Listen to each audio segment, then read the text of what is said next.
الله الله الله ما لنا مولى سوى الله الله الله. Hold firmly onto the rope of Allah. The rope of Allah is the direction and guidance, the Quran and the Sunnah, believing in tawheed, doing what you're ordained, staying away from what you're prohibited. A rope that spares you from going astray. It saves you from the path of irja, and the modernist and the mumayya is to save you from losing the path on your journey of tawheed until you meet Allah subhanahu wa ta'ala. Allah didn't test you to doom you. As a muwahhid, He tried you to draw you closer to Him, to better you. He tested you to purify you and purify the ranks from impurities, like gold needs heating to purify it. Keep the mention of Allah fresh on your tongue and hold fast onto the rope of Allah. ربي أنت حسبي ومزيل للضلال. Allahu latifun bi'ibadih. Matters are not out of control in your personal life or matters pertaining to the overall status of this ummah. You drain yourself worrying about future matters of ghaib, when all you have to do is ask Allah subhanahu wa ta'ala to spare you from them in full yaqeen and sleep with no worries. Prior to a problem, never worry, because it's in the ilm of the ghaib of Allah subhanahu wa ta'ala, and your dua is your armor and your shield. And if a trial were to befall, it would, no worries, because it would be intertwined with the lutf of Allah subhanahu wa ta'ala, so you can handle them. How many times have you heard people say this, if this happened to me, I wouldn't be able to handle it. The same matter happens to them, and they can handle it with the lutf of Allah subhanahu wa ta'ala. They're able to handle it and more.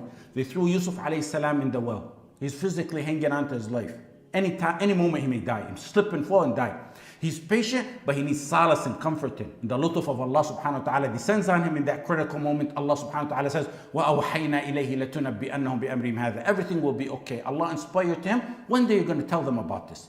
مِحْنَةً مَعَهَا التَّسْلِيَةِ. Life consists of 2 days. One's for you, one's against you. That's life.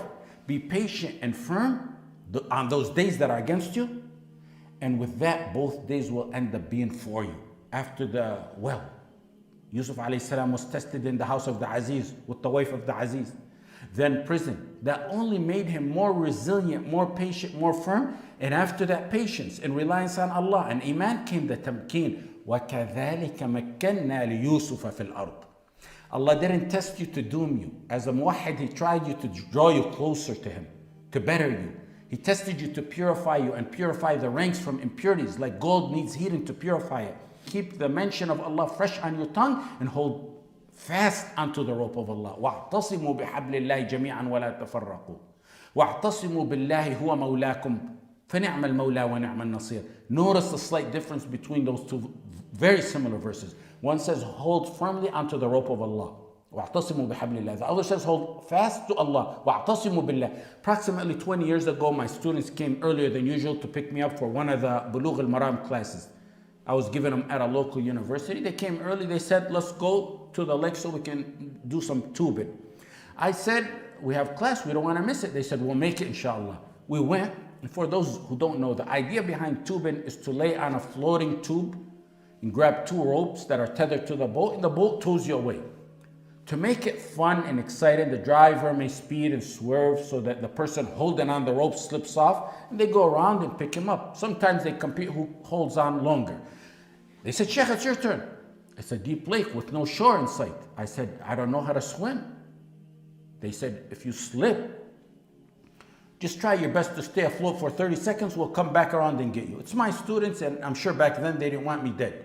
And they insisted. I grabbed the ropes, and the driver swerved left and right. He kept making sharper and sharper swerves, higher speed. At one point, I was flying in the air, and I never let go. Every one of them slipped off but me. They gave up, and I climbed back in the boat. They were baffled as to how the least experienced one out of them held on to the end. One of them kept analyzing why they were not able to get me off, to slip off. And as we headed off the lake into the car, I said, I got it. They said, what? He said, I know why the Sheikh never let go. They said, you're still dwelling over that? He said, it's his life.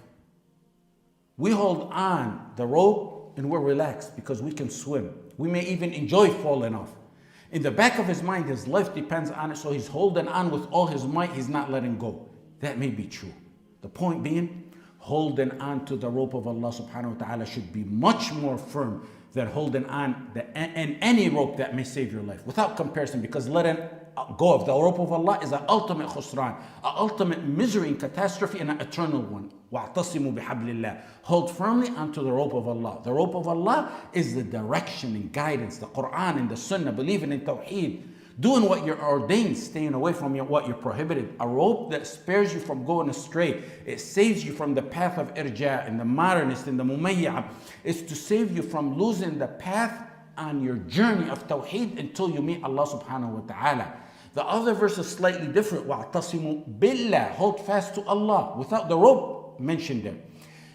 That's the protection, the power, the weaponry, the armor that you need on this path. Like what? Like tawakkul and sabr and dua and istighatha and refuge. What you need in difficult times. وَاعْتَصِمُوا بِاللَّهِ is knowing He will save you no matter how high the currents are.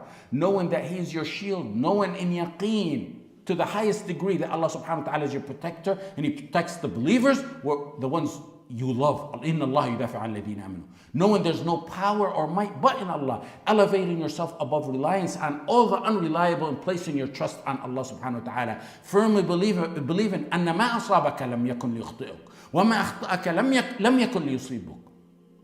The divine decree that whatever befalls you could have never passed you, and whatever passed you could have never befallen you. You need strength on this journey because it's going to be difficult. وَاعْتَصِمُوا بِاللَّهِ gives you the boost and spares you from the weakness that infiltrates the hearts of some, that causes them to veer off this path. Traveling on any path, you need a map and directions. You need the map and directions to know how to reach your destination. That's وَاعْتَصِمُوا بِحَبْلِ اللَّهِ, the directions. You also need security and protection and encouragement and inspiration, the defense mechanism to survive the journey, and that is وَاعْتَصِمُوا بِاللَّهِ.